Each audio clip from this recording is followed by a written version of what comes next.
पारी की शुरुआत की है हर्षा इंजीनियर्स ने। एनएसई पर लगभग 37% के प्रीमियम के साथ लिस्ट हुआ। 450 का भाव देखने को मिला। याद रखिएगा इशू प्राइस कंपनी का 330 के आसपास था।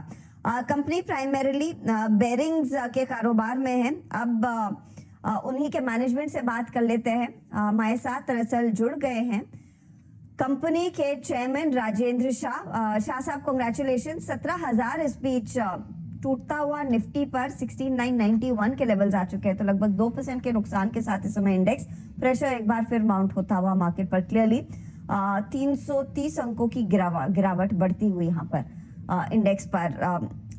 सिंह साहब, शाह साहब, स्वागत है आपका। अनफॉर्चुनेटली मार्केट की तस्वीर ही पूरी तरह से बिगड़ गई है।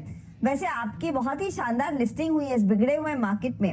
अगर आप हमें अभी अंदाजा दे सके, क्योंकि आप ग्लोबल क्लाइंट्स को भी केटर करते हैं, भारत में भी आपका बिजनेस है, ग्लोबली जो करंट सिचुएशन है यूरोप में, खासतौर से अमेरिका में लगातार ब्याज दरें बढ़ना, इकोनॉमिक स्लोडाउन की चिंता है, क्या उसका कुछ इम्पैक्ट आपके बिजनेस पर देखने को मिला है अब तक? क्या कुछ जो आप ऑर्डर्स फुलफिल करते हैं इन ग्लोबल पीयर्स के लिए भी कुछ इम्पैक्ट?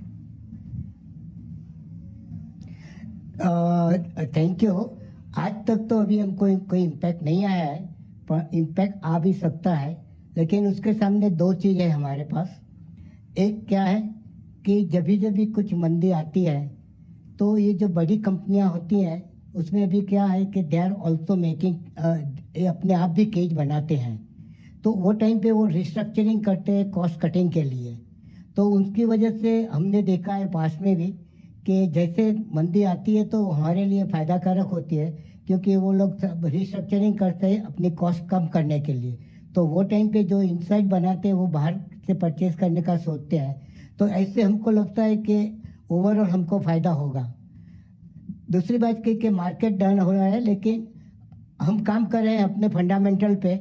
और अपना फंडामेंटल में क्या है कि आज के डेट में हम सेकंड लार्जेस्ट केज मैन्युफैक्चरर हैं, और अभी हमारा शेयर मार्केट में 6.5% ग्लोबल मार्केट में है। तो आप देख सकते हैं कि अभी काफ़ी ह्यूज स्कोप है एक्सपांड करने का। तो हम उसके ऊपर काम कर रहे हैं। तो उसके हमको लगता है कि कोई भी मंदी आएगी उसमें भी थोड़ा सा टाइम भी कुछ इम्पैक्ट आएगा, बट लॉन्ग टर्म में हमको फ़ायदा ही फ़ायदा होगा। लॉन्ग टर्म में आप कह रहे हैं आपको फायदा ही फायदा होगा, आई गेट दैट। लेकिन अभी बेरिंगों में हम केज देते हैं तो वो मार्केट हमारा बढ़ेगा ऐसा हमको लग रहा है, और हमारे कस्टमर भी एक्सपेक्ट करते हैं कि इस लाइन में बिजनेस बढ़ेगा। सर्टन आइटम में कम होगा, लेकिन हमारा वहाँ भी जो ज़्यादातर प्रोडक्शन आइटम्स है वो सब इंडस्ट्रियल प्रोडक्ट्स है। तो इंडस्ट्रियल प्रोडक्ट्स होने की वजह से हमको इतना भी बड़ा फर्क पड़े ऐसा लगता नहीं है। लेकिन मार्केट कैसे जा रही है उसका भी अंदाज करना मुश्किल है, तो हम भी थोड़े कॉशियसली काम कर रहे हैं।